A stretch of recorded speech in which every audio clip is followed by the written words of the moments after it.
दास साहिब की, स्वामी श्री लालदास जी महाराज की, वीतक महायज्ञ की, श्री प्राणनाथ प्यारे की।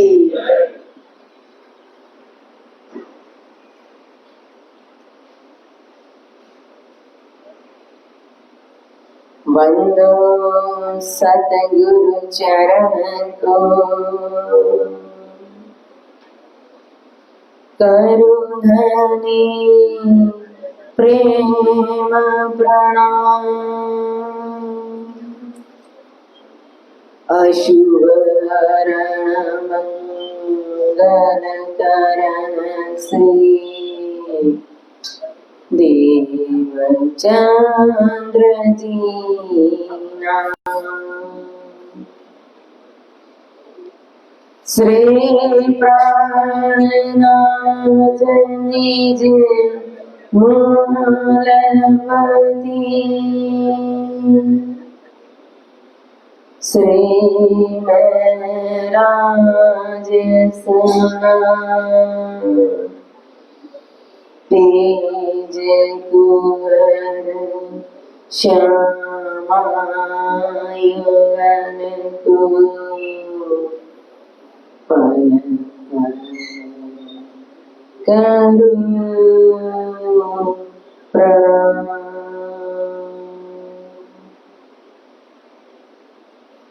प्रथम लागू दो चरण गो,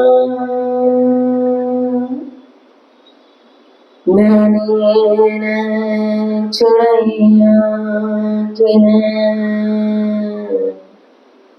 लाग तरी लालैया, मेरे जीवन ये जीवन पाँव तले पड़ी रहूं, धनी नजर को लुभात न, पलनवान निरखो नेत्रे, मेरे जीवन ये जीवन। कदमों लागी करो सिजदा, पकड़ के दो पाए, हुक्म करत माशुक, बेचा सिख दिल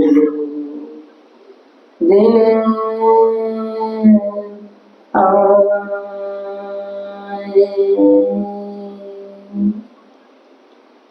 बेचा सिख दिल आए।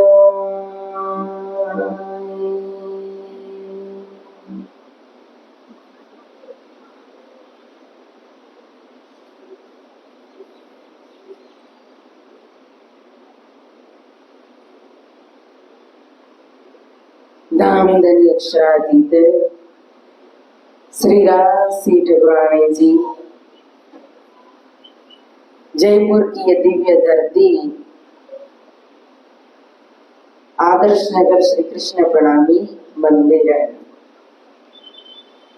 अरवितक मास और आज की हमारी कहो इस मजल में उपस्थित है हमारे सम्मानीय पुजारी जी महाराज, सम्मानीय कहो हमारी पंचायत के प्रधान जी श्री ललित भगत जी, ट्रस्ट के समस्त सदस्यगण, समस्त सुंदर साथी, आप सभी को प्रेम प्रणाम।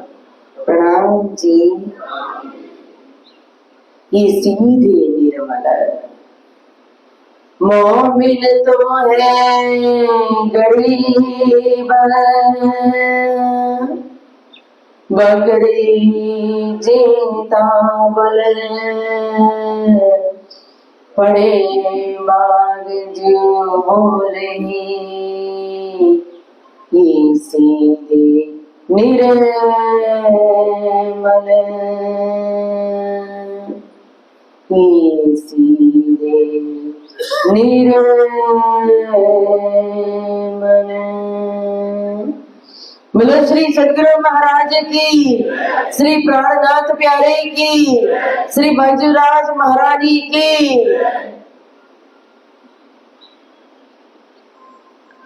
तो प्यारे सुंदर साथ जी, कल की मजल में हमने श्रवण किया था कि श्री जी दिल्ली के अंदर विराजमान और मोमिन रात दिन सकमार माई की वासना को जागृत करने के लिए मेहनत कर रहे थे, और मेहनत के अंदर को सफलता प्राप्त हुई। जब मंत्रणा हुई तो मंत्रणा के अंदर 500 की जमात में से 12 मोमिन आगे निकल करके आए, और जुम्मा के दिन जुम्मा मस्जिद की पक्ति पर जाकर के सनंदे गाने लगे। तो मस्जिद का पुजारी उतर करके आया और तुरंत बादशाह के पास लेकर के गया। बादशाह ने जैसे ही सुना कि इमाम का पैगाम लेकर मोमिन आए, महल में से दौड़ करके बाहर आ गया और मोमिनों को देख करके उनकी चर्चा सुन करके आसन चूमने लगा। बार बार मांगने के लिए कहा तो एक ही बात मांगी कि रुको बात करे हम न तो, परंतु उन्हीं के आसपास रहने वाले काजियों ने उनकी विश्वास को तोड़ दिया। इस कार्य कारण सर कहो कि कौन है, दुश्मन है कि दोस्त है कि ईमान का पैगाम लेकर आने वाले मोमिन है, छानबीन करने के लिए नजर कैद में रहना पड़ा। 1.5 मास नजर कैद में रहे। फिर जब काजी को भी कबूल हुआ, रोने लगा काजी, तो बादशाह से कहा, और बादशाह ने तुरंत ही नजर कैद में से को सख्त नजर कैद से निकाला, लेकिन अभी भी वहां निगरानी में थी। अब यहाँ कई चर्चा हुई काजी मुल्लाओं के साथ। फिर विशेष यहाँ अब प्रसंग आ रहा था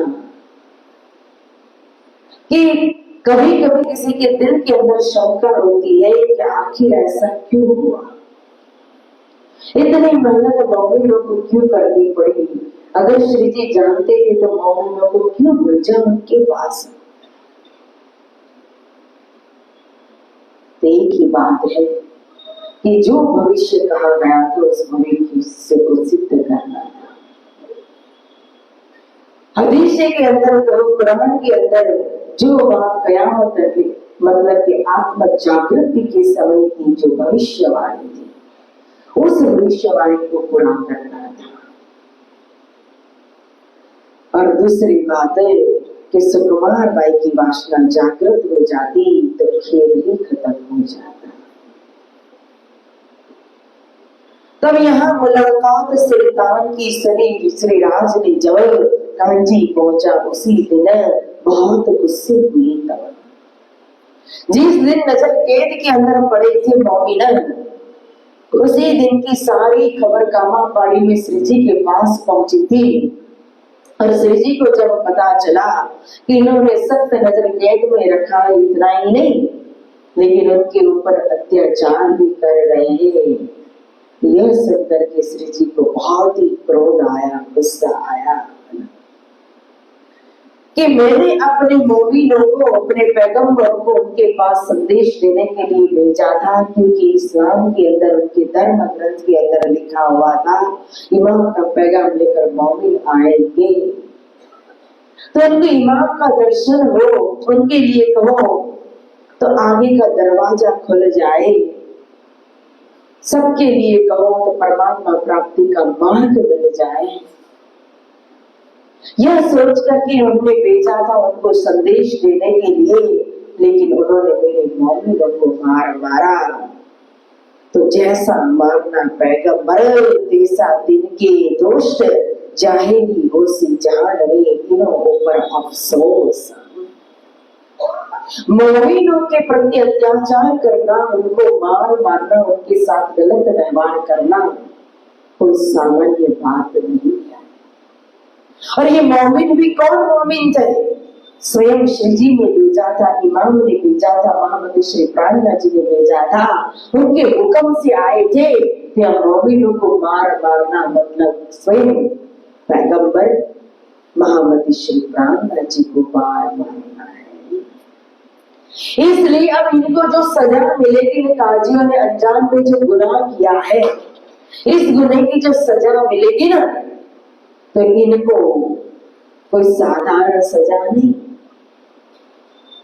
जैसे आप समझ लो कि अनजान में हमारे से कितने जीव जंतुओं का नाश हो जाता होगा, कितने की हिंसा, छोटे छोटे जीव जो हमारे पैरों के नीचे, चप्पल के नीचे चलते फिरते तो छोटे छोटे जीव जंतु मर जाते होंगे, तो उसका पाप हमें लगता होगा तो कितने हिस्से में।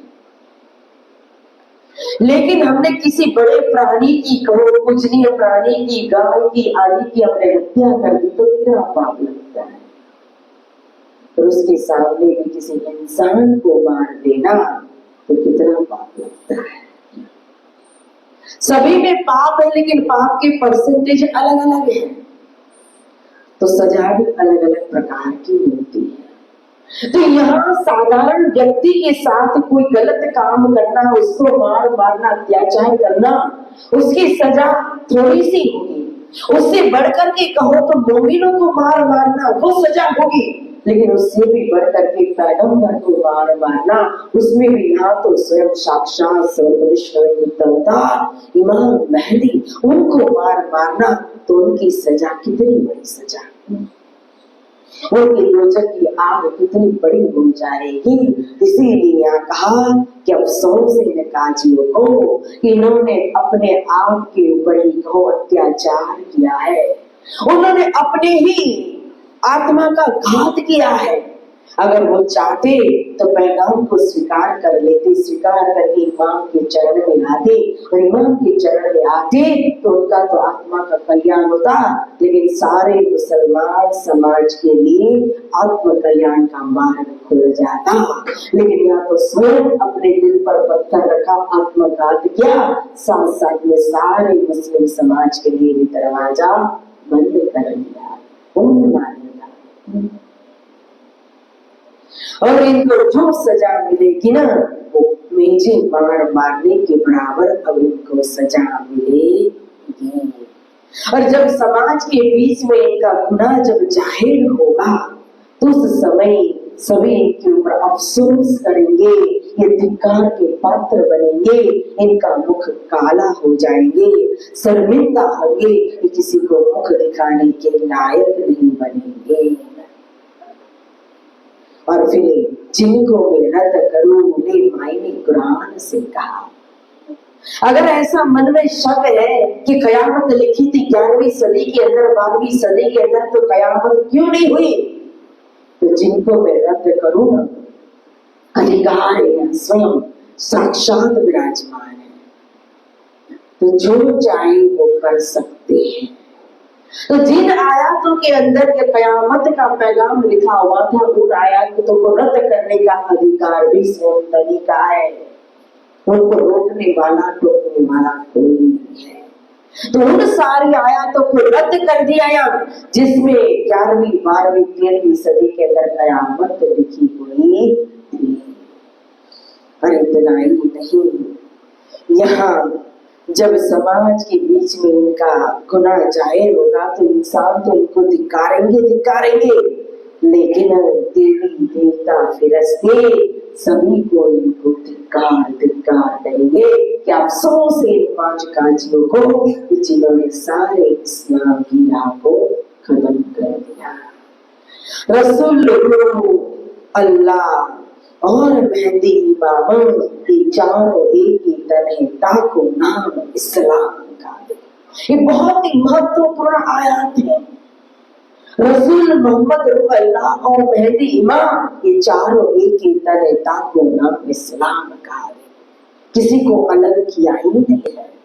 चाहे रसूल साहिब कहो, पैगंबर लेकर आने वाले, पैगाम लेकर आने वाले पैगंबर रसूल साहिब मोहम्मद साहिब, रूह अल्लाह या धनी श्री देवचंद्र जी महाराज कहो, स्वयं तारतम प्रकट करने वाले मेहदी, या स्वयं कहो तो तारतम देने वाले स्वरूप कहो, या मूल मिलावन में जो स्वरूप विराजमान वो स्वरूप कहो, इमाम महामती श्री प्राणनाथ जी स्वरूप कहो, इन चारों में कोई अंतर नहीं है, कोई द्वैत भाव नहीं है। अद्वैत भाव है ये इनसे भी जुदा पड़े सोई है मुसरकर, जो कोई इनों को लड़े सोई दज्जाल में सरेगा।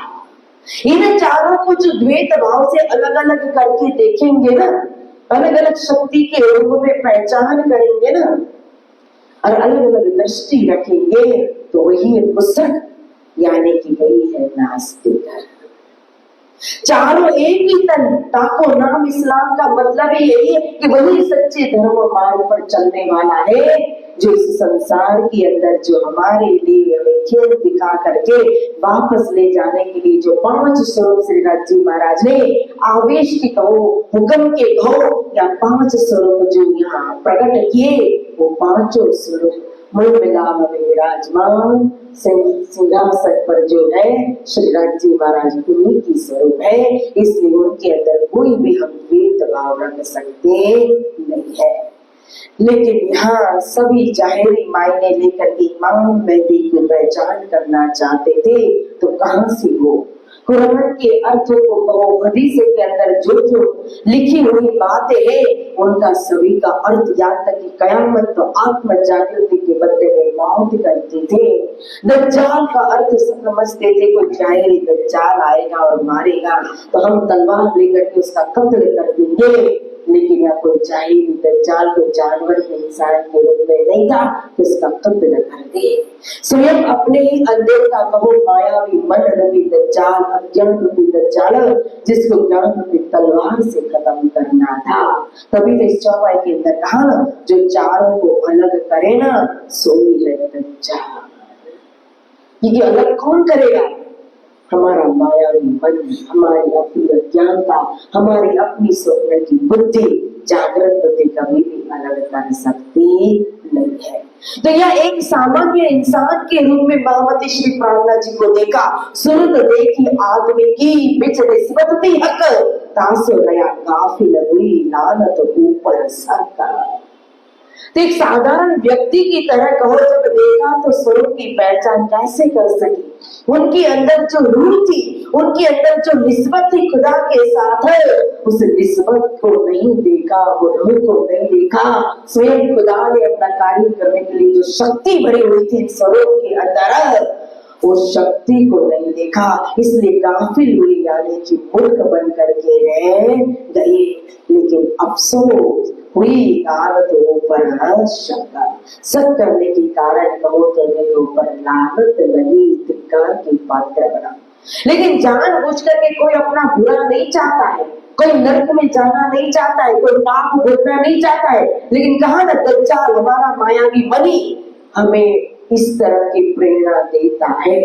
हमारे से कहो तो ऐसे ऐसे कार्य होते हैं, देखते हुए हम अनजान बनते हैं, ज्ञानी होते हुए भी कहो तो अनपढ़ बनते हैं, समझते हुए भी जितना हमें नाम दलील तारतम ज्ञान रूपी बुद्धि दी है, नींद दी हुई है, ये अखंड का खजाना दिया हुआ है, किसी को नहीं दिया। लेकिन इसीलिए हम हजम कर नहीं पाते, डाइजेस्ट सिस्टम हमारी अच्छी नहीं होती है ना, इसीलिए अहंकार आता है। यही चर्चा सुन करके रहनी लाने के बदले में, नम्रता लाने के बदले में हम शेर की तरह गर्जना करते रहते, लड़ते रहते, मरते रहते, ईर्ष्या से जलते रहते हैं। इसीलिए कहा, यहाँ भी एक काजी अपना बुरा थोड़ी चाहते थे, दोजख में जाना थोड़ी चाहते थे। लेकिन समय में उससे ऐसा कर्म हुआ। क्यों? उसके लिए भी एक दृष्टांत दिया गया है कि लिखा लोग मुझ में जो सेजदा आदम पर सो इब्लीस ना किया आपको बड़ा जाना लो करा। जिस तरह से इब्लीस के परवश होकर के आदम ने कहो, इब्लीस के परवश होकर के अजाजिल ने आदम के ऊपर सेजदा नहीं की थी। तो वहां एक किस्सा आता है कि खुदा और खुदा की विश्व के अंदर कहो तो सभी फरिश्ते बैठे हुए थे और विशेष करके खुदा ने अपने फरिश्तों को अलग अलग कार्य सौंपा हुआ था। तो एक दिन खुदा ने क्या किया कि एक मिट्टी का पुतला बनाया और उस मिट्टी के पुतले के अंदर अपनी रूह फूंक दी और उसको आदम करके नाम दे दिया। और ये मिट्टी लाने के लिए भी, किसको बनाने के लिए भी कहो तो पुतला बनाने के लिए भी हुक्म किया था अजाजिल को। तो जब रूह खुदा ने स्वयं फूंकी और रूह फूंकने के बाद आदम के ऊपर अजाजिल को सेजदा करने के लिए खुदा ने कहा, तो अजाजिल ने कहा कि मैंने अपने हाथों से बनाया मिट्टी के पुतले को मैं सेजदा कैसे करूं? अपने आप को बड़ा माना। तो स्वयं खुद उन्होंने मिट्टी का पुतला बनाया वो देखा, लेकिन खुदा ने अपनी रूह फूंकी, अपनी शक्ति दी, वो अजाजिल ने देखी नहीं। इसीलिए उन्होंने आदम के ऊपर सेजदा किया नहीं। तो खुदा ने कहो तो अजाजिल को फिर विस्त से बाहर निकाल दिया कि मेरी आज्ञा को ठुकराने वाला इस विस्त में नहीं रह सकता। तो जब अजाजिल विस्त से बाहर निकल गया तो उसको भी ईर्ष्या हुई। किससे? आदम से, कि अरे इसके कारण कहो तो मुझे यहाँ विस्त से बाहर निकलना पड़ा, इसको मैं विस्त में क्यों रहने दूं? अब खुदा ने उस विस्त के अंदर आदम को रख दिया। आदम अकेला था तो एक जोड़ी भी बना दी, हवा को भी उत्पन्न करके जोड़ी बना करके दोनों को रख दिया, पति पत्नी को विस्त के अंदर। लेकिन खुदा ने कहा था कि कोई भी बाहर की चीज जो है ना, नश्वर के अंदर की कोई भी चीज आपको खानी पीनी नहीं है। खुदा गए। अब अजाजिल को जब ईर्ष्या हुई तो अजाजिल एक दिन आया और आदम गया था बाग में घूमने के लिए। बीवी हवा थी विश्व के अंदर, अपने महल के अंदर, और वहां चौकीदारी के रूप में कहो तो मोर और सांप को रखा हुआ था सर्प को। तो जैसे ही अजाजिल आया तो देखा कि दो चौकीदारी कर रहे हैं, तो अंदर प्रवेश करने के लिए उसने दूध का कटोरा रख दिया। वो दूध पीने लगे। अजाजिल अंदर चला गया। अंदर जा करके हवा से मुलाकात हुई, बैठ गया उससे बातचीत करने के लिए। तो एक फल लेकर के आया था। बातों बातों में उसने क्या किया कि अब फल हवा को खिला दिया। थोड़ा सा फल खाया, हवा की स्थिति अवस्था बदल गई, अजाजिल का काम हो गया, अजाजिल चला गया। उतने में कहो तो आदम आया और आदम ने देखा कि अरे बीवी की तो ये हालत है, फल खा लिया, खुदा ने मना किया था, अब ये बीवी जो है इसकी तो अवस्था ही बदल गई है, मैं क्या करूं? तो जो बच्चा हुआ फल था वो स्वयं आदम ने भी खा लिया। खुदा आए, खुदा ने देखा दोनों की हालत है, तो खुदा ने कहा कि अरे मैंने मना किया था फिर भी आपने यह काम किया, बाहर की चीज वस्तु खाई। तो यहाँ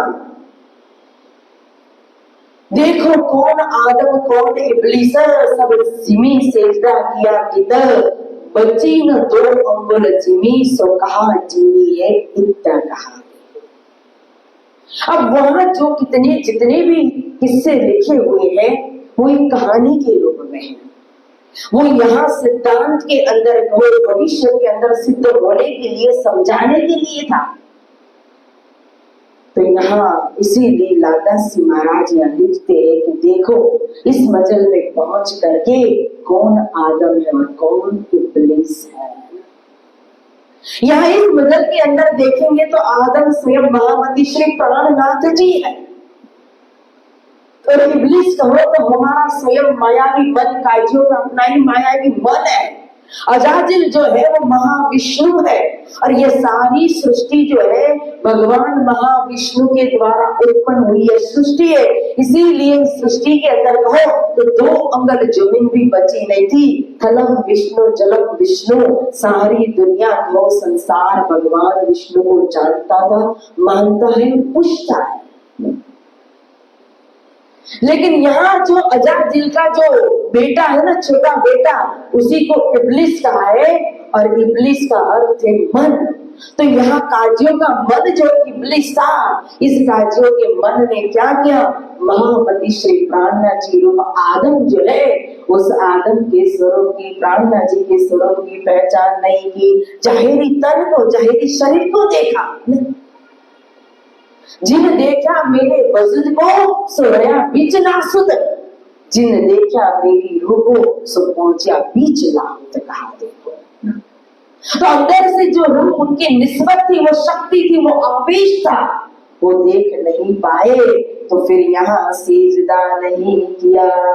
इन काजियों ने मतलब कि मां के रूप में कहो तो पहचान करके आत्मा समर्पित नहीं की। श्री महामत कई मौमिलो ये बीतक सरियत, ये शाम सर्विंदे हुआ दौर गया मंत्र। महामती स्वामी श्री लालदास जी कहते हैं, ये तो आत्म जागृति के समय में मौमिलों ने जो धर्म युद्ध किया, उस समय की बात मैं बता रहा हूँ। जिस मजल के अंदर जब एक नमाज का 1000 गुना फल प्राप्त करने का समय था, तो उस समय काजियों ने एक नमाज का 1000 गुना दोजक कमाई, जिससे वो श्याम बने, काला मुख बना, वो शामिल हुए। और इसी समय दरमियान कहो जब हमारे मोमिन नजर कैद के अंदर, सख्त नजर कैद में थे ना, तो उस समय किस तरह से उनको हिम्मत देनी है, कैसे उनको व्यवहार करना है, किसके साथ किस तरह से बोलना है, क्या चर्चा करनी है, एक एक बात श्री जी लिख करके मोमिनों को औषधि पिलाते थे, धैर्यता बताते थे, हिम्मत देते थे, उनके अंदर कहो अपना जोश भर देते थे कार्य करने के लिए। जो सारा वर्णन पत्री के रूप में यहाँ बड़ी पत्री और छोटी पत्री के रूप में रखा हुआ है। तो जिस दिन राजी महाराज ने, महामती श्री प्राणनाथ जी ने पत्री लिखी ना, तो उस पत्री के अंदर बहुत ही सुंदर देखो शब्द का प्रयोग किया है। हम तो किस तरह से कैसे कैसे बोलते हैं, या प्राणनाथ जी ने देखो कैसे सुंदर शब्दों में प्रयोग करके चिट्ठी लिखी है। मेरे प्राण के प्रीतम साथ मेरे शिरदार, आत्म के आधार जी के जीवन स्तवार, मेरे प्रेम बिने श्री साथ जी, मेरे सांचे सुरधिरा, पावर दिखावत रहो को, तुम बैठे हो हाथ की। जो चिट्ठी लिखी उस चिट्ठी के अंदर स्वयं अपने हस्ताक्षर सिग्नेचर भी किए हैं इंद्रावती जी ने, और संबोधन में कहते हैं मेरे प्राण के प्रीतम सात शिरोमणि, यह ब्रह्म ईश्वरी जीव में 12,000 ब्रह्म सृष्टि शिरदार रूप है, और 12,000 ब्रह्म सृष्टि में भी आप तो 12 जन 12,000 का शिव पर करने वाले शिरदार शिरोमण, जो मेरा ही कार्य करने के लिए आप गए हो। इसलिए आप मेरे आत्म के आधार हो, जीव के जीवन जी स्वरूप हो, मेरे प्राण स्वरूप हो, और प्रेम से भींजे हुए हो, ओत प्रोत हो, दिन इस्लाम के आशिक हो, धर्म में पूरी तरह से समर्पित हो, सुरवीर हो, धैर्यवान हो। और वहां भले आप जाहिर में नजर कैद में हो, लेकिन बैठे कहाँ हो, स्वयं हक के वीर धनी के चरण तले आप बैठे हो। आपने सभी समाज के अंदर लाज मत मत दैरी दुनी को निर्लज होई बयान नहीं आ रहा। सारी मर्यादा वेशभूषा सब कुछ छोड़ करके जिस मर्यादा को समाज बहुत महत्वपूर्ण रूप में मानता है वो लोक मर्यादा कहो, उस लोक मर्यादा का भी शिरभान करके आप बारे चलने छलांग लगाई दरबार के अंदर। इसलिए मेरे श्री इंद्रावती की वासना में लिखे प्रणाम कोटान कोटल अविधारियों तिनको बिजु धनी की ओट। मैं इंद्रावती की वासना आपको मोमिनों को कोटान कोट प्रणाम करती हूँ। मेरे प्रणाम को आप स्वीकार करना और चिंता मत करना। आप धनी के चरण तले हो, उनकी नजर तले हो, उनकी मेहर आपके ऊपर हमेशा मेहर बनी दृष्टि है। आपका कोई बाल भी बाका कर नहीं सकता। जितने तारे गगन में उतने शत्रु होए, तबा हो श्री राज की बाल न बाका हो। इसलिए चिंता करने की जरूरत नहीं है। जिस हिम्मत के साथ आप दरबार के अंदर छलांग लगाई थी ना, युद्ध करने के लिए गए थे ना, या करेंगे या मरेंगे, वही हिम्मत कायम रखना, दुखी मत होना, उस हिम्मत में कमी आने मत देना। दिन प्रतिदिन आपका तेज क्रांति कार्य को लेकर के बढ़ता बढ़ता बढ़ता जाएगा। और दुश्मनों का कहो तो तेज, उनका बल, उनकी शक्ति कम होते हुए घटती घटती घटती जाएगी। और हर तरह से बारीक में बारीक चीज समझा रहे हैं कि अगर कुछ मांगने के लिए कहे तो कुरान पढ़ने वाला मुल्ला मांगना, कुछ देने के लिए कहे तो फिर आप कुरान की पढ़ाई के लिए मांग करना, और उसके लिए कागज कलम जो भी चाहिए वो भी खैराती बादशाही से लेना। उनके खिस्सा का मत खाना, नहीं तो उनके रोटी बन जाओगे। आप धर्म मार्ग पर चल रहे हो, इसलिए धर्म का खाने का अधिकार आपका है, लेकिन काजियों के घर का मत खाना। क्योंकि धर्म में समर्पित तो धर्म के नाम से जो हिस्सा मोहम्मद साहिब के नाम से जो मिला है ना, जो निकला हुआ, उस खैरात से बादशाही से खाना, और खाना भी कैसे खाना, पेट माफल। कितनी बारीकाई दिखा रहे हैं। ऐसा नहीं कि जो आया 25 आइटम हो तो बस सारी पेट भर के अंदर डाल दो। अगर 3 रोटी की भूख है तो 2 खाना, लेकिन थाली में बचना चाहिए नहीं। क्यों? क्योंकि उनकी नजर कहां कहां तक जा सकती है। आप कौन? इमाम का पैगाम लेकर आने वाले मोमिन। तो आपका व्यवहार में भी अगर कोई भूल चूक हो गई ना, तो उनको शंका हो जाएगी कि क्या इमाम का पैगाम लेकर आने वाले मोमिन ऐसे होते हैं। इसलिए लड़काई बुद्धि से कहो कोई कार्य मत करना, महामंदी की बुद्धि को लेकर के चलना, और ज्यादा बोलना भी नहीं। भले वो ऐसे शेर की तरह गर्जना करे, फिर भी उनके साथ नम्रता से बोलना, बड़े विवेक के साथ। क्योंकि लघुताई की प्रभुता है, वही प्रभुताई से प्रभु दूर। जियो चीटी चुंगी मिस्री को हाथी सिर डोल। एक मिस्री का दाना अगर हाथी खाने के लिए जाए ना, उसके सुनने में आएगा नहीं, लेकिन चीटी बड़े आराम से वो खा सकती है, मीठे का स्वाद ले सकती है। इसलिए जरूरत पड़े कोई ज्यादा बोलना, हाँ जब समय आए तो चुप भी नहीं रहना। अति न भला बोलना, अति न भला चुप, अति न भला बरसना, अति न भला धूप। तो परिस्थिति के अनुकूल काम करना। इस तरह से बहुत एक एक बात को बारीकाई से यहाँ पत्री के अंदर समझा रहे, बता रहे हैं कि क्योंकि आप जिस तरह से पग भरोगे, जिस तरह से चल करके आगे दिखाओगे, आप ही के पीछे पीछे कहो तो सभी चलेंगे। क्योंकि मर मर सब कोई जादे चाहिए मोमिन मौत फरागा। इसलिए अन्य की चाल और आपकी चाल में व्यवहार में फर्क होना चाहिए। फिर देखो मैं यहाँ एकांत में बैठा हूँ काबा पहाड़ी के अंदर, आप वहां नजर कैद में मैं कुछ भी कर नहीं सकता हूँ। मतलब कहा था न, मोमिन तो है गरीब बकरी जेता मन। भौतिक सत्ता हमारे पास नहीं है, उनके पास है, इसलिए वो शेर की तरह गर्जना करे, हम बकरी की तरह बैठे हैं शांति से, हमारा जोर नहीं चलेगा। लेकिन मैं यहाँ से बाहर निकलूं, कोई राजा को जागृत करूं, तो उसके द्वारा कहो अगर ये ज्ञान रूपी तलवार से न माने तो कर्म युद्ध करने के लिए चाहे तलवार लड़ने के लिए कोई राजा भी चाहिए, तो फिर हम चढ़ाई करेंगे इसके ऊपर, औरंगजेब के ऊपर। तो आप मुझे कहो मैं यहाँ रहूं कि यहाँ से बाहर निकलूं, क्योंकि आप मेरे हुक्म से गए हो, इसलिए आपको पूछना बहुत जरूरी है। फिर छोटी पत्री को भी ऐड किया गया है, क्योंकि गांव गांव में जो सुंदर साहब थे शहर शहर के अंदर, वो बड़े दुखी हुए थे।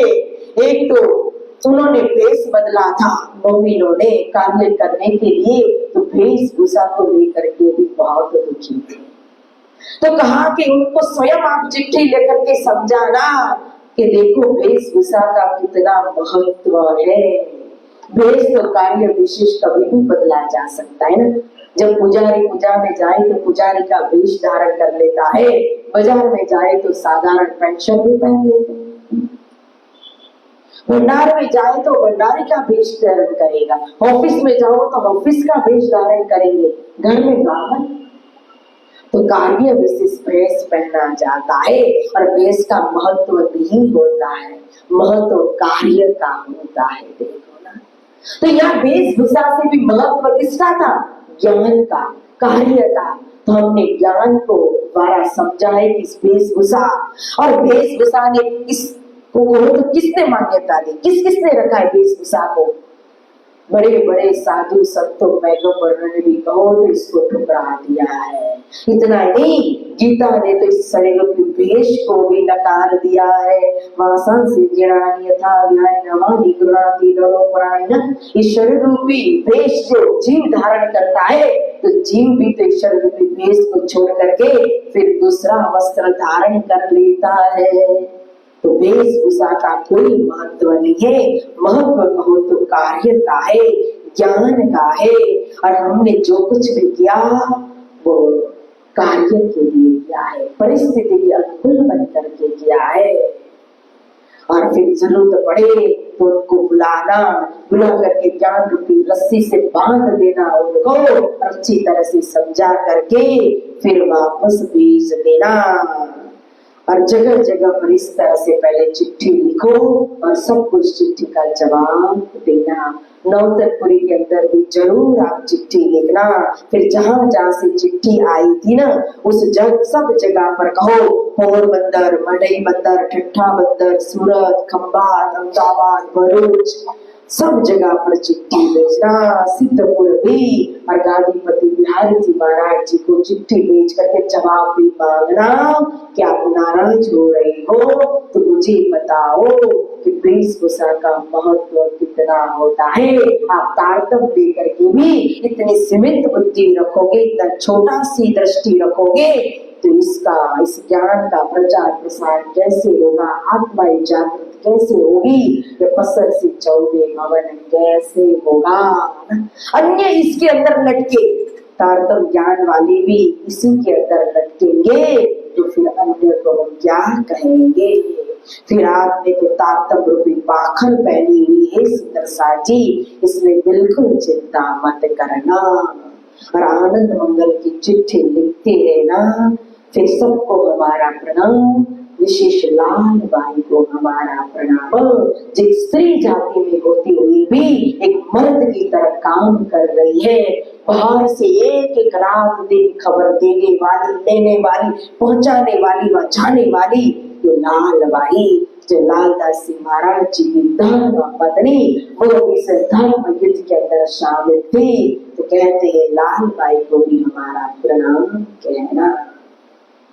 फिर सुंदर साहब की सलाह से अब श्री जी काबा पहाड़ी से निकलते हैं। और कामा पाड़ी से निकल करके आगे की तरफ वो आते हैं। महामती कहे मौमी हो ये बाती की हकीकत, अब मुकदमा कहूँ फरदा रोज कयामत।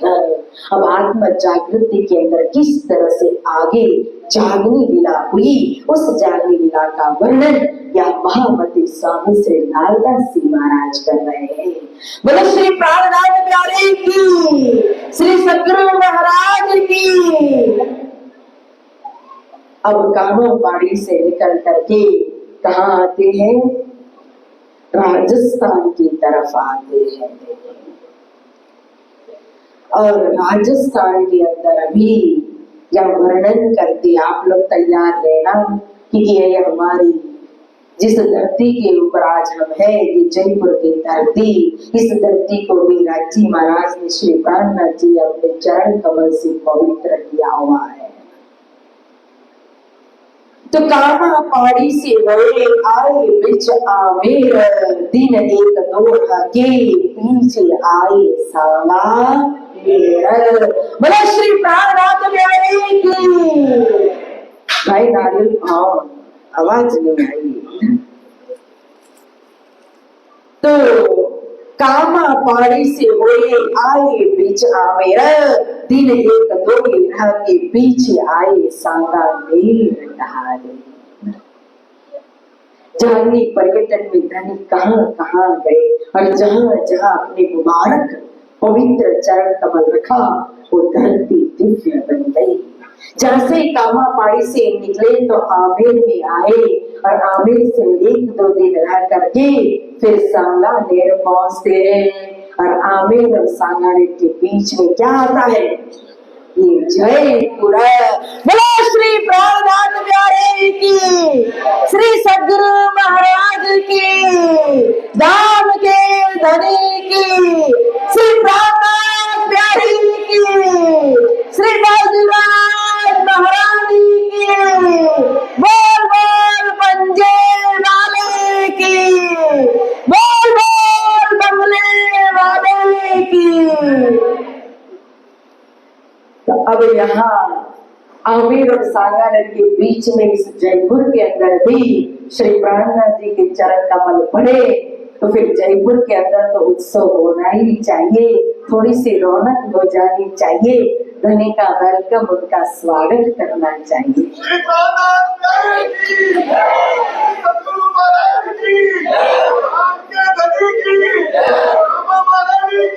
जय हो।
बने तुम पापों का सब बार गए तुम, झूठे कबीले छोड़ गए तुम, आग बचान की खोल गए तुम। कौन निभाते हैं जो आशिक होते हैं, कौन निभाते हैं जो आशिक होते हैं। कभी उधर भी पर होते हैं, पत्नी आई है, पत्नी आई है, पत्नी आई है, पत्नी आई है, पत्नी आई है। पानी जब जब खटकता है, पत्नी में चेहरा दिखता है। खूब हुआ ये मेरे अब तो खत्म करो ये खेल, अब तो खिदमत में तुम उनकी रहना, बस इतना है मेरा कहना। मैं तो यहाँ हूँ, मेरा क्या है, पर ये धर्म का काम रुका है। अपने धनी की कर लो तेरा, रहनी मिलता है मेरा। देखी तुमने झूठी माया, एक दिन बोलो आजा, उस नाज़ुक को छोड़ के आजा। रब तुमने की ना होती, अंगना इतनी जुदाई भी न होती। पत्नी आई है, पत्नी आई है, आई है, पत्नी आई है। हाथी खा चला हम दिनों के नाम, हाथी खा चला हम दिनों के नाम। पत्नी आई है, पत्नी आई है, आई है, पत्नी आई है, पत्नी आई है, आई है, पत्नी आई है, पत्नी आई है, आई है, पत्नी आई है। प्यारे की जय, श्री सद्गुरु महाराज जी की।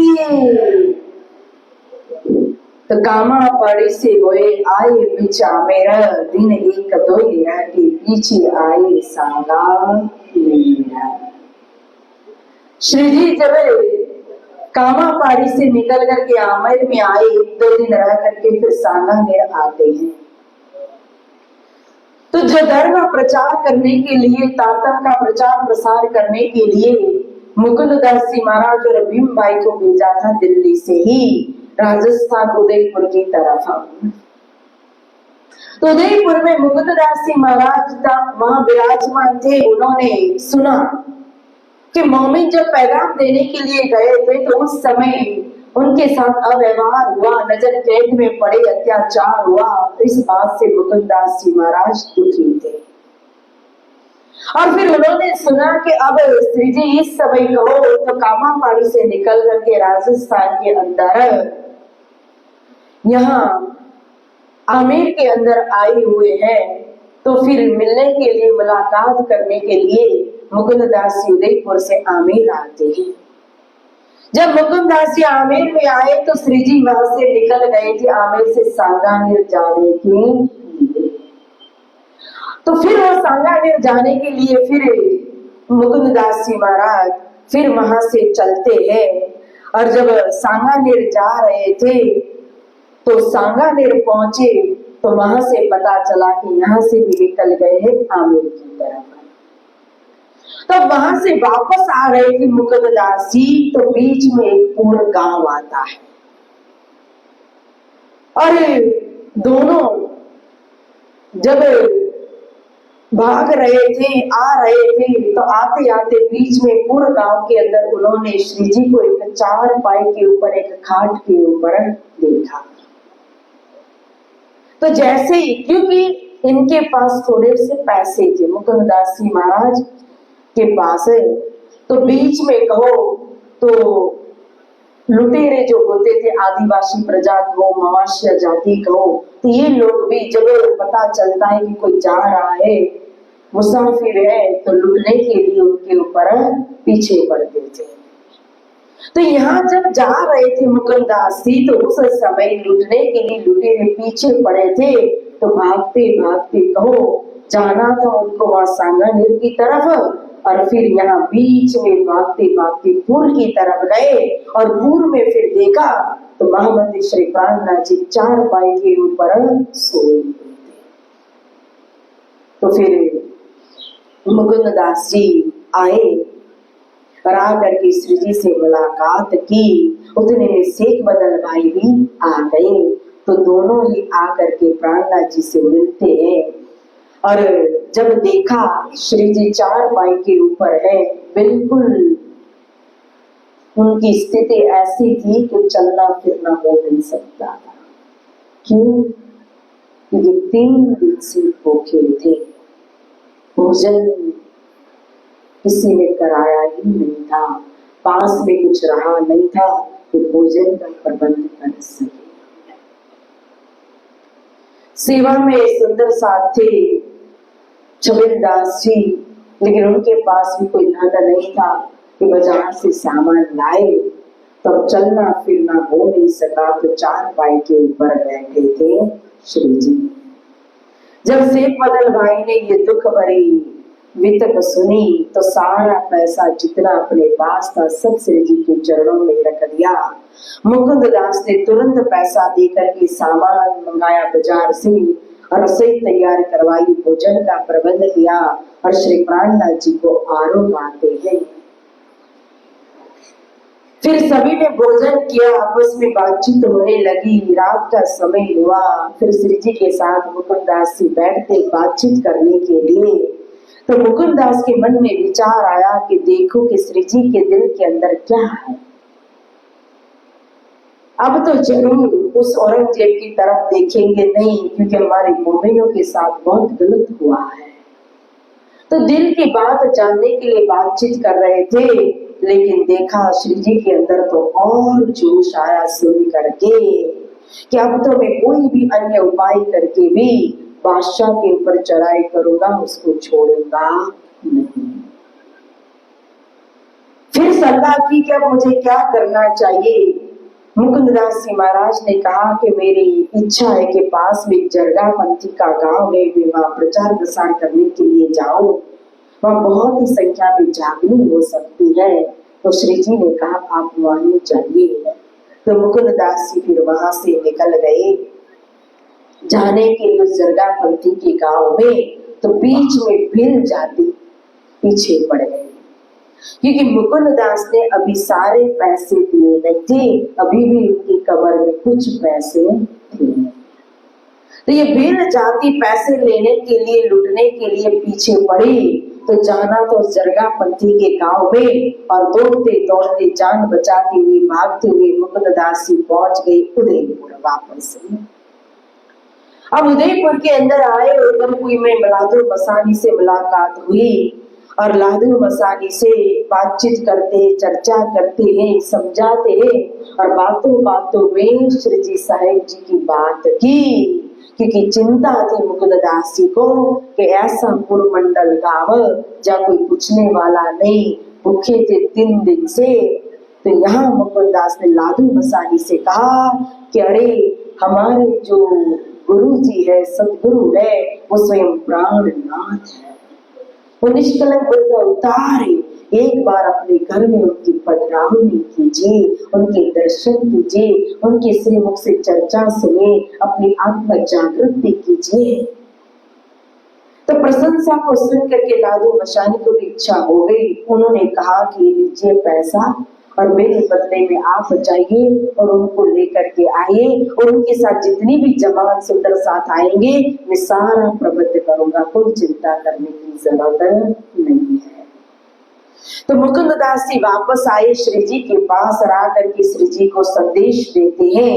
और यहाँ श्री जी से मिलने के लिए खंभात से बनमाली दास, रामबाई और गोदावरी भी आती है, और तन मन धन अपना श्री जी के चरणों में समर्पित कर देते हैं। अब मुकुंद दास ने जब लालू मशानी का पैगाम दिया, संदेश दिया कि आपको आमंत्रित किया है उदयपुर के अंदर, तो फिर एक संदेश पहुंचा दिया। कहाँ? बाईजीराज महारानी के पास। कहाँ है बाईजीराज महारानी? आगरा की हवेली के अंदर सारी समुद्र साथ की जिम्मेदारी सौंपी थी बाईजीराज जी को। तब आगरा की हवेली में संदेश भेजा और महारानी जी को सुंदर साथ को वहां से बुलाया। और अब यहाँ जमात को लेकर के बड़ी सुंदर साथ की जमात हो गई और जमात को लेकर के अब श्री जी पधार रहे उदयपुर के अंदर। लगभग इस समय विक्रम संवत 1736। अब लादू भाई धाई के आई, उतरे उनके घर में, आदर भावुन किया हुई चर्चा भली भादर। जब श्री जी उदयपुर के अंदर आए तो लादू मसानी का भाई था। उस भाई ने दर्शन किए पहले श्री जी साहिब जी के, तो तुरंत दौड़ करके दर्शन करके अपने घर दे करके चला गया कि मेरे घर में पधरावनी कीजिए। तो उनके घर गए, उन्होंने रसोई का प्रबंध किया, भोजन कराया, आरोग्य चर्चा होने लगी। फिर लादू मसानी को भी संदेश दे दिया कि जिन स्वरूप को आपने बुलाया था वो स्वरूप आ गए, आपके माई के वहां विराजमान है। तो लादू मसानी भी दौड़ करके आया, श्री जी के दर्शन करता है, फिर बैठ गया, श्री जी के मुख से चर्चा सुनी तो बड़ा प्रसन्न हो गया। तुरंत उसने उतार ली कि बड़ी हवेली दे दी। अब इस हवेली में सुंदर साथ के साथ आकर के श्री जी विराजमान हुए। अब यहाँ कहो चर्चा होने लगी और इस तरह से अब तो दोनों पक्ष को लेकर के चर्चा करने लगी, नई चर्चा होने लगी। क्योंकि आज दिन तक तो कहो एक पक्ष से चर्चा होती थी वेदांत के द्वारा, अब तो मुसलमान में आई आत्मा को भी जागृत करनी है, इसलिए कुरान हदीस की भी प्रमाण दे करके फिर चर्चा करने लगे। तो चर्चा सुन करके नूर मोहम्मद आते हैं, भिखू भाई आते हैं, सोनी, राधा, रुकमन, सुखदेव, सुंदर, फिर सोना भाई आई, मयाराम आए, वसुदेव, देवासरी, इत जरगी सा अमोला इत आए कीर्तक साध, चर्चा उत्सव करत है जाके धनी पकड़े हाथ। बोला श्री प्राणनाथ बिहारी की। यह चर्चा उत्सव कहां से खत्म हुआ था? जाहिर में चर्चा मंडान उत्सव नित्य प्रतीक कहां से कहां तक हुआ था?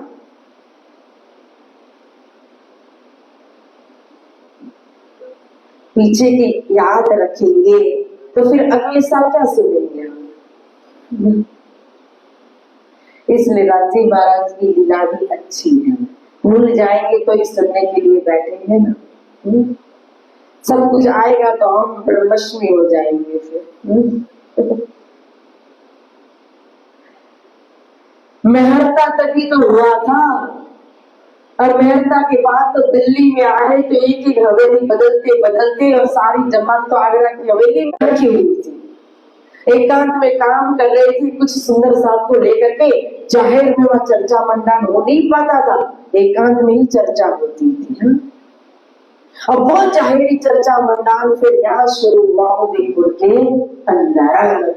और फिर कहो यहाँ से जो हमारे दिल्ली के अंदर हमारे मोमिन भाई जो थे, जो सख्त नजर कैद से निकल गए थे, अभी भी सुल्तान की निगरानी में थे, तो उन्होंने अब चिट्ठी लिखी श्री जी साहिब जी को, महामती श्री प्राणनाथ जी को। 4 मास हो चुका है, आनंद मंगल में है, कोई चिंता नहीं, अच्छे से हमारी सेवा कर रहे हैं, भोजन करा रहे हैं, लेकिन आगे कुछ काम होगा हमें लगता नहीं है। ये तो बादशाह मिलता नहीं है और कहो काजी हमें वहां पहुंचाते नहीं है, ये लातों के बूते बातों से मानने वाले नहीं है। अगर आप कहो तो हम आपके पास आए, नहीं तो आप आज्ञा दोगे तो हम यहाँ भी रहेंगे, हमें कोई चिंता नहीं है। लेकिन ये ईमान के प्रति अब ईमान लाए ऐसे कुछ हमें बात नजर आती नहीं है। जब चिट्ठी पहुंची श्री प्राणनाथ जी के पास तो चिट्ठी पढ़ा तो पढ़ करके तुरंत चिट्ठी का जवाब दिया कि उन पर सोटा हुएगा कादर के हुक्म। आप चिंता मत करो, निकल करके यहाँ मेरे पास आ जाइए। ये बिना सोटा कोई इमाम के प्रति ईमान लाने वाले नहीं है, तब इनके ऊपर सोटा ही पड़ेगा। चिट्ठी पहुंची मोमिनों के पास। शेख बदल भाई चिट्ठी लेकर के आए दिल्ली में, और मोमिनों ने जब चिट्ठी पढ़ी तो तुरंत शेख इस्लाम काजी के पास गए रजा मांगने के लिए कि अब हमारे प्राणनाथ जी ने हमें बुलाया है, अब हमें रजा दो, हम अपने स्थान में जाएंगे।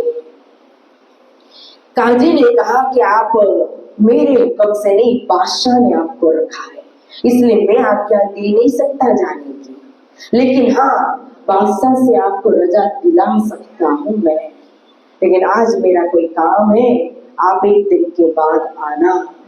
फिर मोमिन एक दिन के पास गए काजी के पास, और काजी फिर उन मोमिनों को बादशाह के पास लेकर के जाता है और बादशाह को याद दिलाता है कि वही ये मोमिन है जिन्होंने कहो तो आ करके गर्जना की थी, कलमा मुख से बोला था, चर्चा की थी, इमाम का पैगाम लेकर आने वाली ये मोमिन जिनके दर्शन करके आपने 3 वक्त आशा चूम ली थी, अब ये विदाई मांग रहे हैं। तो ऊपर से नीचे 3 बेर बार बार देखा सुल्तान ने 3 वक्त, और अपने सेवक से कहा 100 रुपया खर्च देने का किया हुक्म, शिताबी ले दौड़िया ले मोमिन तुम।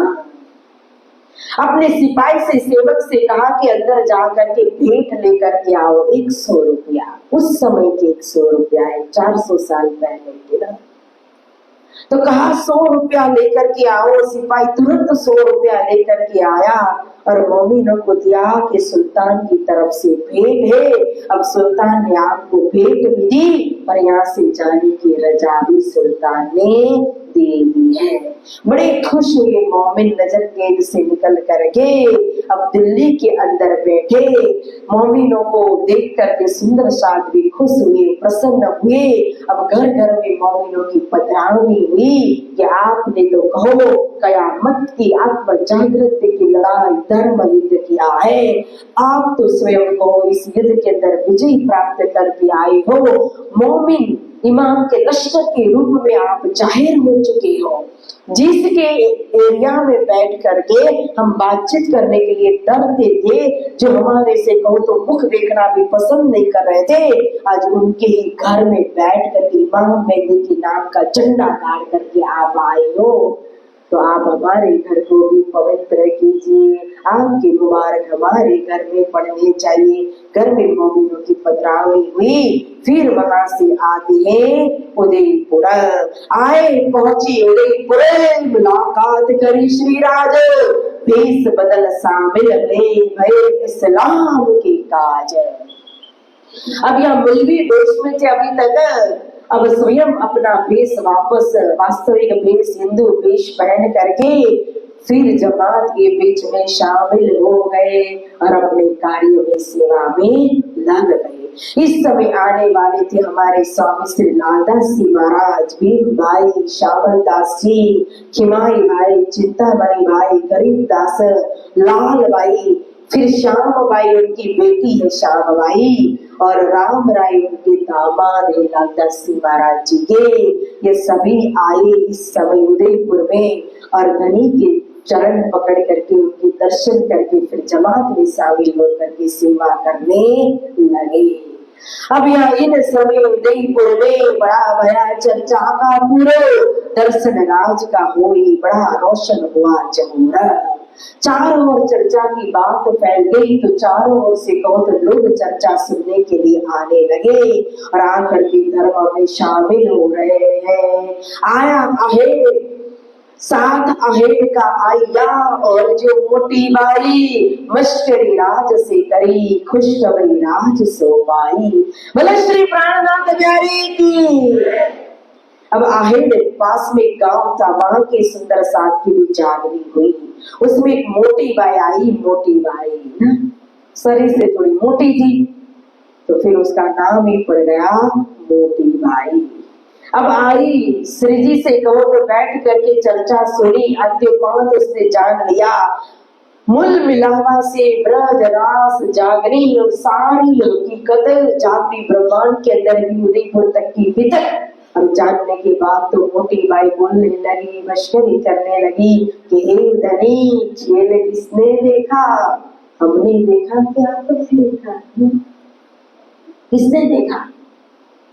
मित्रों जुत गिदा भरी भरी 3-3 वक्त अफसा के अंदर कौन गया था? 3 दिन सेज से उठ नहीं सके थे खुशी के मारे। कहां पर?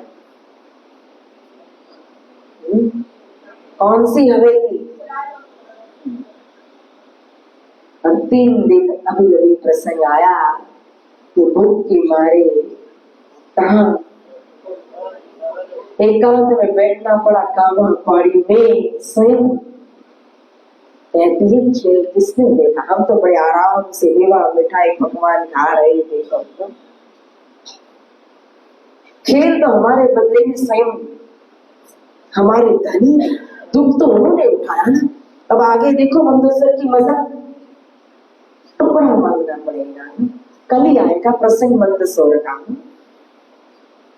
तो हमें टुकड़ा मांगना ना पड़े, कभी मांगना पड़े टुकड़ा। राजी ने अपने सुंदर साथ को इतना खुश रखा है। मुझे लगता है कि चलो धन किसी के पास कम हो ज्यादा हो, लेकिन रोटी से दुखी राजी महाराज के सुंदर साथ कभी हो नहीं। बड़ी मेहर है दाम धनी के, इसलिए मोटी भाई मशकरी करती है। और मशकरी करने के लिए दिल चाहिए। दिल वाली थी, मोटी थी तो दिल भी मोटा था। अभी बात फैलते फैलते कहो चारों ओर चर्चा की बात फैल रही, सुंदर साथ आ रही, जागनी हो रही। आने वाले भी कौन है? जागो धनी पकड़े हाथ। तब राणा ने ये बात सुनी अपनी मजलिस में, नित्य लोग आए कहे अस्तुति निंदा ही सुने। अब उदयपुर का जो राणा था, राजा, क्या नाम है राजा का? राणा राय सिंह ने बात सुनी अपने दरबार के अंदर। लेकिन 2 प्रकार की बातें हो रही। देखो जहां भी जाओ तो 2 प्रकार की जमात होती, एक निंदा करने वाली, एक प्रशंसा करने वाली ना। तो यहाँ कोई प्रशंसा कराए तो कोई निंदा कराए, कोई कहते अरे महात्मा जी तो ठगे ठग, कुछ भी नहीं इनके पास, तो ऐसे ही वेश बदल करके आए। बादशाह ने भेजा है कि तू हिंदू राजा है, तुझे मुसलमान बनाने चाहिए। तो कोई कहता है नहीं, बड़े पहुंचे हुए हैं, दर्शन से कहो तो शीतलता, तृप्ति, जीवन सफल हो जाए, आत्म जागृति हो जाए। और ऐसा ज्ञान, ऐसी चर्चा ना भूतो न भविष्यति, कभी सुनी ना सुनने को मिली। तो राजा को लगा कि अब कैसे मानूं, उसकी बात मानूं, कौन सच कौन झूठ है। तो निर्णय करने के लिए अपने पंडितों को भेज दिया। जिस पंडितों को वेतन दे करके रखते थे, उन पंडितों को कहा कि जाओ और जा करके देखो कि हमारे राज्य में जो महात्मा जी विराजमान वो कैसे महात्मा जी है। तो पंडित आए छानबीन करने के लिए, चर्चा में आ रहे।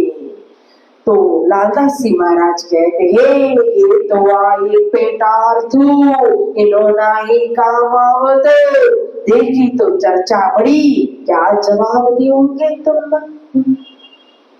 ये आए पेटार्थू, मात्र पेट के लिए कर्म धर्म करने वाले, जीवन गुजारने वाले, धर्म के नाम पर। यह है ऐसे ब्राह्मण पंडित, इनको आत्म कल्याण से कोई लेना देना नहीं है। क्यों पेटार्थू कहा? क्योंकि चर्चा में आए, चर्चा में आकर के चर्चा सुनने के लिए तो बैठे। आत्मा ने तो कबूल कर दिया कि अरे ये तो बहुत पहुंचे हुए, दोनों पक्ष अपनी मुट्ठी में रखा हुआ है। फिर जो भी प्रश्न आए, सारे प्रश्न श्रीमद् भागवत के 40 प्रश्न भी खोलते, वेदांत के 23 प्रश्न भी खोल रहे हैं। तो आत्मा ने सत्य बात कबूल कर ली, लेकिन बीच रास्ते में जब आपस में एक दूसरे विचार करने लगे कि राजा के पास जाकर के सत्य बात कहेंगे, हमारी नौकरी चली जाएगी, हमें पंडित के पद से हटा दिया जाएगा, फिर हमारी जीविका कैसे चलेगी, कैसे भरण पोषण होगा, पेट भरेंगे परिवार का। इसलिए हम जा करके राज दरबार में इन महात्मा की भरपूर निंदा करेंगे। इसलिए लालदास जी महाराज कहते हैं, याई पेट का गुजारा करने वाले पेटार्थ हो। और इनका इसमें क्या दोष जी, इनका बड़का ब्रह्मा जब गणना स्तुति करी, फिर परीक्षा आया देखने, भूल पड़ी दिल धरी। तो इनमें इनका कोई दोष नहीं है, जैसा बीज होगा वैसा ही तो वृक्ष बनेगा। लेकिन ब्राह्मणों की उत्पत्ति यानी कि मूल कौन है, तो कि ब्रह्मा जी है। तो मूल में ब्रह्मा जी ने जो गलती की थी वही तो ये ब्राह्मण कर रहे हैं। क्या गलती की थी ब्रह्मा जी ने? तो जब श्री कृष्ण 28वें द्वापर युग के अंदर जब श्री कृष्ण का प्राकट्य होने वाला था, तो स्वयं आकर के पूर्ण ब्रह्म, ब्रह्म से न्यारे परमात्मा है, सत्यव्रतम सत्यम सत्य परम करके स्तुति की थी कि आप ही त्रिकाल सत्य हो, पहले भी आप थे, अभी भी आप हो, पीछे भी आप ही रहोगे। क्योंकि जब पता चला था कि देवी देवताओं को जब परम शक्ति आने वाली होती है तो इल्हाम हो जाता है, पता चल जाता है। उनको पता चला ब्रह्मा जी को कि जब वो पूर्ण ब्रह्म, ब्रह्म से न्यारे परमात्मा स्वयं इस धरती के ऊपर प्रकट होने वाले हैं, तो मैं भी उनकी लीला में शामिल हूँ। ऐसा सौभाग्य मुझे मिले, यह चाहत थी ब्रह्मा जी की।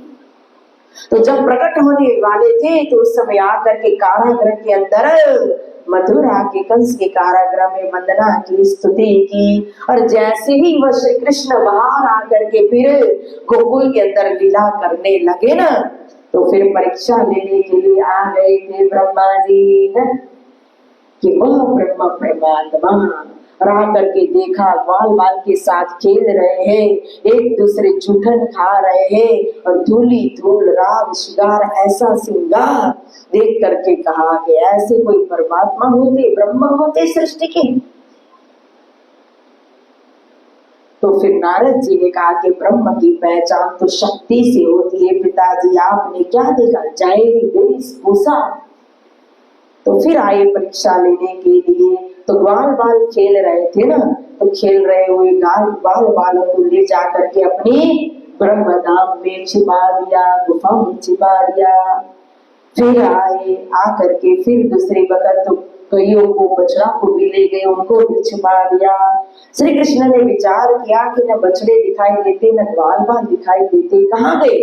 चारों ओर दूर तक कोई दिखाई नहीं दिया। तो ऊंचे वृक्ष पर चढ़ करके देखा, फिर भी कुछ नजर में नहीं आया। तो आंख बंद करके देखा कि कहाँ गए, देखा तो हाँ ब्रह्मा जी लेकर के गए हैं। तो फिर देखो यहाँ श्री कृष्ण ने स्वयं अपने अंदर से ही जितने ग्वाल बाल थे, जितनी गैया थी, जितने बछड़े थे, सब कुछ बना दिया। जेम हरिया ब्रह्माए पाछरु ग्वाल बाल समेत तित खीण नवा निपायो आपन पड़ी भाद।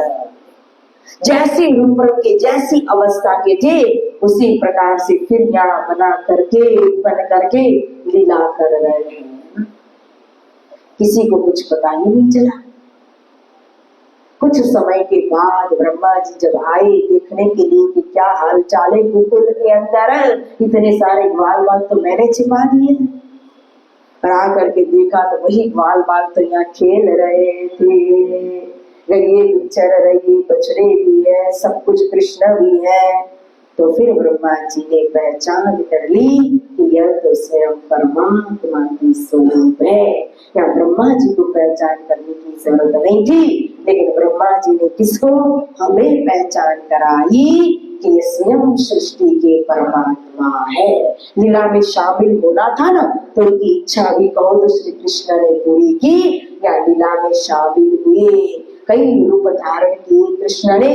यह रूप धारण करने के पीछे भी एक दूसरी लीला थी कि कई गोपियों की इच्छा थी कि श्री कृष्ण को दूध पिलाओ, कई गौओं की इच्छा थी कि कृष्ण मेरा दूध पिए। तो सभी की इच्छा पूरी करने के लिए अनेक रूप धारण कर दिए। गैये भी बन गए, बछड़े भी बन गए और ग्वाल बाल भी बन गए। और जब वो बछड़े आए और गाय का दूध पी रहे हैं तो गाय धन हो गई। वो ग्वाल बाल आए अपने घर में अपनी माताओं के पास, गोपियों के पास। तो गोपियों का जब वो दूध पी रहे ग्वाल बाल तो गोपियां भी धन हो गई, उनकी इच्छा भी पूरी हो गई। इस तरह से श्री कृष्ण ने, परमात्मा ने ब्रज मंडल के अंदर सबकी इच्छा पूरी करने के लिए लीला की। तो यहाँ लालदास जी महाराज कहते हैं कि इन्होंने मूल में जो ब्रह्मा जी ने, क्योंकि जाहिर में तो लगता है कि ब्रह्मा जी ने क्या किया, गलती कर दी, इसलिए ब्रह्मा जी का जो दुनिया जानती है ना वही बात बता करके लालदास जी महाराज या दृष्टांत दिया कि गर्भ में पहचानिया भूल गया बाहिर, सो भूल आज लो सब में भई जाहिर। पहले गर्भ स्तुति की देवकी के 8वें गर्भ की और बाहर आकर के फिर ब्रह्मा जी भूल गए। वही भूल तो अभी भी संसार में चल रही है। अभी भी कहो तो बार बार ब्राह्मण जो है, पंडित जो है, अपने पेट के लिए, वहां क्या कहा था जब सदगुरु महाराज पंडित के पास गए थे खोज करने के लिए, आपने इस परमात्मा को जाना है, ये मूर्ति से आपको क्या मिला मुझे भी बताओ। तो पंडितों ने क्या कहा था, हम ये जो भी कर्म धर्म कर रहे हैं अपने पेट के लिए कर रहे हैं, न कि मोक्ष के लिए कर रहे हैं। तो यह 2-3 दृष्टांत देते हैं। एक ऋषिश्वर का जो द्वापर युग के अंदर ऋषि मुनि जो यज्ञ कर रहे थे 12 साल से, आज उनके यज्ञ की पूर्णावधि थी और पूर्णावधि के समय तो फल प्राप्ति का समय होता है। जब यज्ञ की पूर्णाहुति होती है ना, वो सबसे कहो तो महत्वपूर्ण समय होता है। पूरे कहो तो जो यज्ञ चला तो 12 साल से जो यज्ञ चल रहा था उसका फल लेने का समय था। तो श्री कृष्ण ने विचार किया कि चलो इनको फल देते हैं। तो आ गए थे अपने ग्वाल बाल के साथ वन के अंदर और भेजा कृष्ण बलराम ने कि जाओ वो पंडित यज्ञ कर रहे पूर्णावती माँ, जाकर के आप उनसे प्रसाद लेकर के आना। जब वो गए ग्वाल बाल पंडितों ने देखा मंत्र उच्चारण कर रहे, पूर्णावती चल रही, चारों ओर कहो तो दुआ ही दुआ था। जैसे ही ग्वाल बाल ने प्रसाद मांगा कि कृष्ण बलराम भूखे मन में, उनको नाश्ता करने के लिए प्रसाद चाहिए, तो उनको तो मारने के लिए दौड़े पंडित। ये तो हमारे भगवान का निवेदन हम चढ़ा रहे हैं, उनके लिए यह प्रसाद है, उस ग्वाला के लिए, कृष्ण के लिए नहीं है। मार करके भगा दिया ग्वाल वालों को। तो जिसके लिए तो ये कर रहे थे यज्ञ जप तप व्रत, वही स्वयं मंगा रहे थे, लेकिन फिर भी पहचान कर सके नहीं। पहचान किया तो किसने, उनकी धर्म पत्नियों ने, उन ऋषियों की। फिर भेजा कि जा उनकी धर्म पत्नी ने घर घर के अंदर, तो जा करके उनके पास मांगना प्रसाद नाश्ता, भूखे रहना। अरे उन्हीं ऋषियों की धर्म पत्नी है, वो हमारा क्या हाल करेगी, नहीं आप जाओ तो सही। अरे जब आए दूर से ही चिल्लाए कृष्ण बलराम वन में भूखे हैं। इतना सुना तो ऋषि पत्नियां घर घर से टाकी भर भर के निकली, वन में चली कृष्ण और बलराम को भोजन कराने के लिए। और भोजन करा के वापस आना ही नहीं चाहती थी, लेकिन कृष्ण ने भेजा कि पूर्णावती है और पत्नी के बिना पति जोड़ी बैठना पड़ेगा पूर्णावती में, पति पत्नी, तो फिर पति देव क्या करेंगे, इसलिए आप अपने पति का कल्याण करने के लिए आप जाइए और उनका इच्छा जगह यज्ञ पूर्णावती की पूरी कीजिए। इसीलिए फिर वापस आई। इसलिए आज भी देखो वही चौबे पांडे जो है, पंडित जो है, वृंदावन के अंदर जा, इनकी धर्म पत्नियां बड़े ठाठ से रहती है ना। देखा है कभी वृंदावन गए, ये बेचारे मांगते रहते हैं और पत्नियों को कुछ भी करना पड़ता नहीं है। आशीर्वाद है कृष्ण का। और इसके अंदर बहुत ही रहस्यमय लीला भी छिपी हुई है, लेकिन कभी समय होगा तो चर्चा में इस लीला को लेंगे। यह तो हमें शॉर्ट में समझना था कि ऐसी ऐसी गलती तो पंडितों से होती ही रही है। जैसे भृगु ऋषि का भी यहाँ दृष्टांत दिया है, तो भृगु ऋषि जो थे वो भी बहुत बड़े ऋषि थे। अब उस समय ऋषियों के मन में था कि सभी देवी देवता बड़े, और सभी देवी देवता में ब्रह्मा विष्णु महेश बड़े हैं, त्रिदेवा, तो त्रिदेवा में सबसे बड़ा कौन? अब ये निर्णय कैसे हो? तो सबने चुन लिया भृगु ऋषि को कि आप जाइए निर्णय करके आना। तो भृगु ऋषि निर्णय करने के लिए पहले ब्रह्मा जी के पास गए, कुछ बोल दिया तो ब्रह्मा जी को आ गया गुस्सा, तो वहां से निकल गए।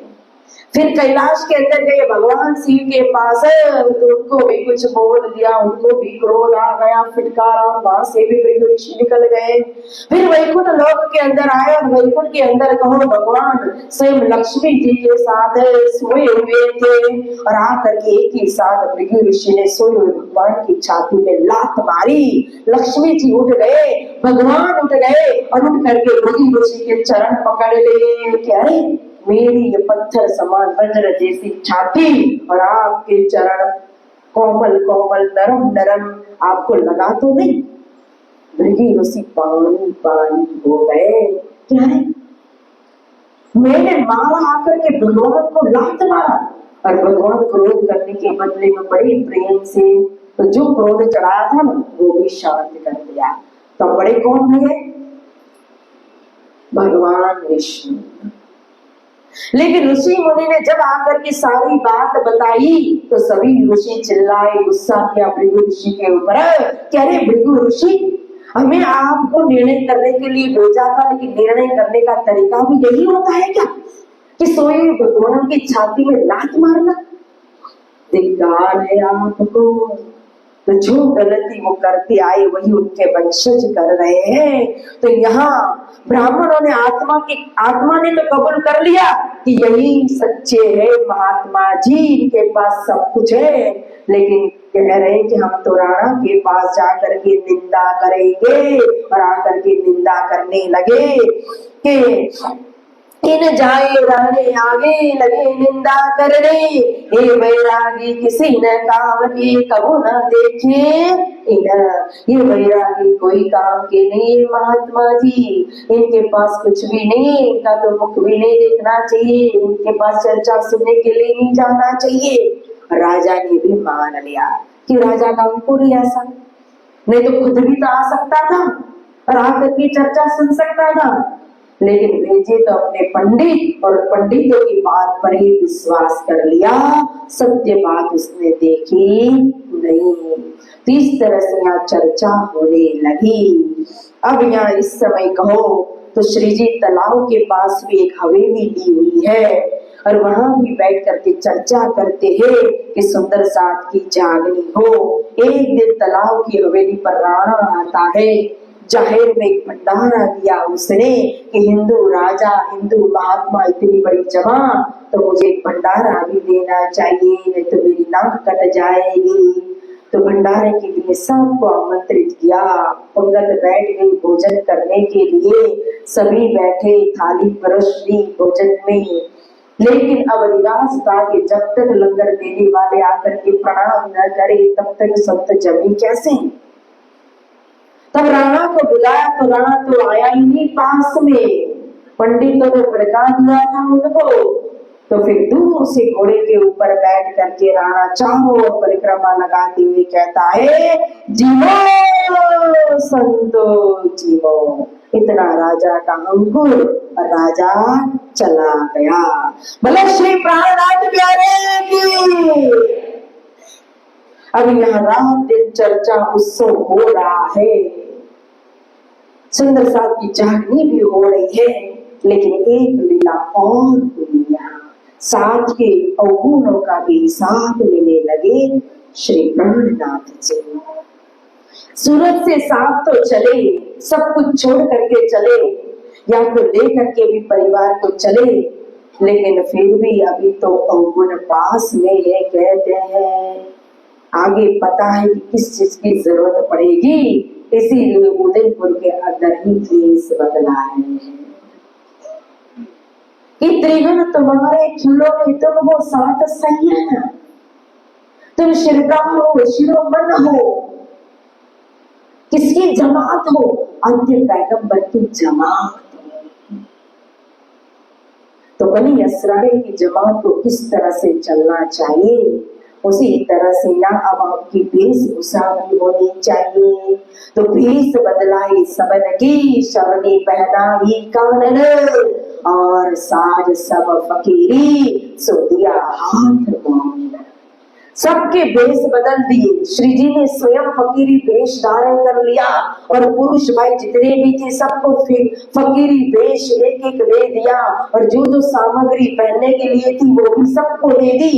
बाईजूराज महारानी ने भी भेष बदल दिया, और स्त्री जाति को भी जो जो देना था भेष बदलने के लिए सारी सामग्री उनको भी पकड़ा दी। सभी ने भेष दे दिया, बस भेष बदल दिया और चिंडे मुंडे हो गए। एक ही साथ कहो सब कुछ उतार करके भेष बदल करके उसमें भी चिंडे मुंडे होना, मुंडन करना। तो पहले तो दुखी हुई, रोने लगे कि कैसे मुंडन कराएंगे,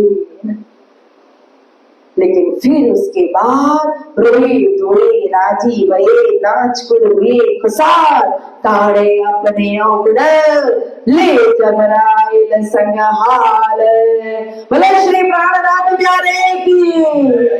एक नहीं, सारी जमात एक ही बेस में, सभी चिंडे मुंडे। तो कौन किसको देख करके हंसे? फिर समझ में आ गई बात, सबके अंदर राज्य के जोश ने प्रवेश किया। तो फिर सब खुश हुए कि अच्छा हुआ, हमारा अवगुण दूर हुआ, धनी की बहन हुई। तो नाचने लगे, कूदने लगे, उत्सव मनाने लगे। अब इस देश का वर्णन तो आगे मंदशोर की मजल में आएगा। अब उदयपुर की मजल भी थोड़ी बाकी है, उदयपुर की भी तक। यहाँ तो ऐसे ऐसे कहो महान कार्य, 2 कार्य हुए, अभी और एक कार्य बाकी है, और खासम खास मोमिनों की जागने का कार्य भी बाकी है। तो कल हम उदयपुर से फिर आगे मंदसौर की ओर जाएंगे, और मंदसौर से कहो तो जेल में पधरावनी करते करते हम पहुंचेंगे औरंगाबाद, जो श्रवण करेंगे कल। आज यही नाम विराम देते हैं जयकारा के साथ। बोले श्री सदगुरु महाराज की। ले जबराइल संग हाल, रोए धोए राजीव है, नाच गुरु खुशाल, तारे अपने अवगुण ले जबराइल संग हाल, ले जबराइल संग हाल। बोले श्री शंकर महाराज की, श्री प्राणनाथ प्यारे की, श्री बाजीराज महारानी की, श्री कृष्ण कन्हैया लाल की, श्री छत्रसाल महाराज की, समस्त परमहंस महाराज की, स्वामी श्री लाला सिंह महाराज की, बीजक महायज्ञ की, बोले पंजे वाले की, बंसी वाले की, गुम्मट वाले की, बगले वाले की, प्राणनाथ प्यारे की, प्राणनाथ प्यारे की, प्राणनाथ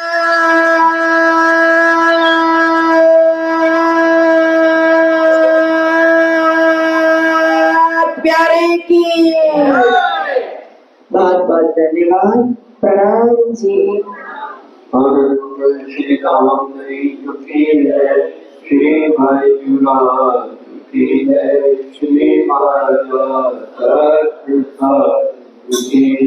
श्री सुंदर श्री सुंदर मानवासी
कुछ प्राणनाथ प्यारे की। बोले श्री प्राणनाथ प्यारे की जय। सतगुरु महाराज की जय। कीर्तक महायज्ञ की जय। आज विशेष प्रचार की तो सेवा दी है हमारी मंदिर के सबसे बड़े सेवादार माता श्री कमलेश जी राणा करवार की तरफ से और श्रवण कुमार की बाबू प्रवीण भगत और बेटा भगत करवार की तरफ से उनका बहुत बहुत आभार। कल भोग की बारी श्रीमती कृष्णा वर्मा, श्री आलोक वर्मा, श्रीमती किरण मदान, श्रीमती शांति चुप, श्री अजय चुप, श्री सिद्धार्थ चुप, श्री आयुष चुप, श्री अनिल चुप, श्री चंद्रप्रकाश पुराना, श्री महेश पुराना, ये लो श्री राजीव कुकीजा, श्री नरेंद्र कपड़ा, श्री उदित कपड़ा, श्री प्रवीण दलाहा, श्री निर्मित दलाहा, श्रीमती नैना बनानी। हाँ नाश्तो कर लो, कर लेजो। हाँ टेंशन नहीं, आराम से पहुंच जाओ। Happy journey, happy journey. मजा आ गई? हाँ बहुत मजा आ गया। हमने पराठा बनाई थैंक यू। बहुत सरस सूट लई આવી છે सूट बहुत सरस લાગે છે बॉम्बे થી પેલો દુપટ્ટો બનાવી એ પણ તમારો કલર જોઈને મને ગમ્યો બધી આપી છે પહેલા આપી છે બસ પ્રેમથી ચલો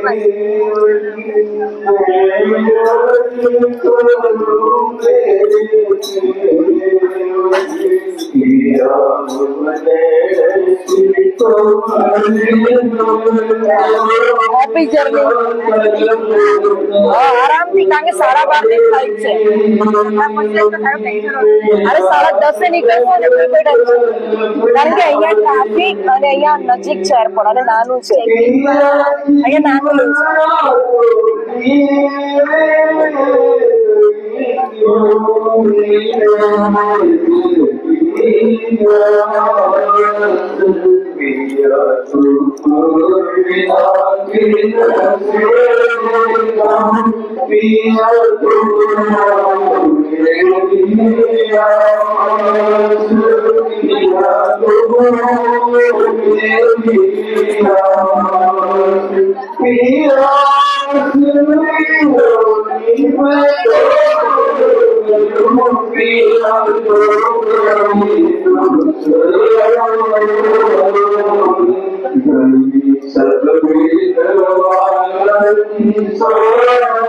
पिताजी कैसे हो?